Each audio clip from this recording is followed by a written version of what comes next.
নিজের বাবা এবং নিজের আপন ছোট ভাইয়ের সামনে কি নামাজ পড়া যাবে? কোনো অসুবিধা নেই। একজন মা তার মাহরাম পুরুষদের সামনে নামাজ পড়তে কোনো সমস্যা নেই। তার ছেলের সামনে, তার ভাইয়ের সামনে, তার বাবার সামনে, স্বামীর সামনে নামাজ পড়তে পারেন। আপনি নামাজের সময় সতর ঢাকবেন। মুখমণ্ডল, ২ হাতের কবজি ছাড়া আপনার পুরো শরীরকে আপনি ঢেকে ফেলবেন এবং আবৃত রেখে আপনি সালাত আদায় করবেন। সেক্ষেত্রে আপনার গায়ে আপনার মাহরাম পুরুষদের মধ্যে থেকে কেউ আপনার সামনে আশপাশে চলাফেরা করছে বা দেখছে, এতে কোনো সমস্যা নেই। ঋণ থেকে কিভাবে মুক্তি পাওয়া যাবে? ঋণ থেকে মুক্তি পাওয়ার জন্য প্রথমত সিরিয়াসনেস থাকা উচিত।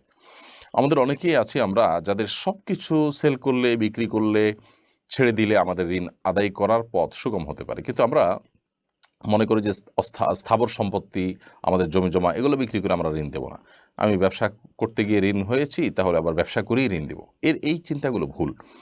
মানুষের পাওনা পরিশোধ করার জন্য প্রয়োজনে আপনার জমি বিক্রি করবেন, প্রয়োজনে ভিটা বিক্রি করবেন, প্রয়োজনে যা দরকার তাই বিক্রি করবেন। হ্যাঁ, যদি সেরকম কিছুও আপনার না থাকে তাহলে আপনি সিরিয়াসনেসের সাথে চেষ্টা করবেন। ১০ টাকা খেলে, ১০ টাকা ইনকাম করলে ৮ টাকা খেয়ে ২ টাকা আপনি সেখান থেকে সরে রাখবেন, ঋণ দেওয়ার জন্য ঋণ দিবেন।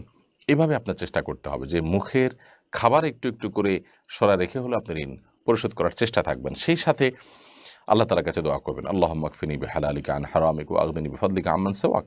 আল্লাহ, আপনি আমাকে হালাল দিয়ে যথেষ্ট করে দিন এবং হারাম থেকে আপনি আমাকে অমুখাপেক্ষী করে দিন, যে হারামের মুখাপেক্ষী না হতে হয়, এবং আপনি ছাড়া আর কারোর মুখাপেক্ষী যেন আমার হওয়া না লাগে আল্লাহ। এই দোয়া আল্লাহর কাছে পড়বেন। এছাড়া ঋণ মুক্তির জন্য আরও দীর্ঘ দোয়াও হাদিসে বর্ণিত আছে, সেই দোয়াগুলো আল্লাহ তাআলার কাছে পড়তে পারেন।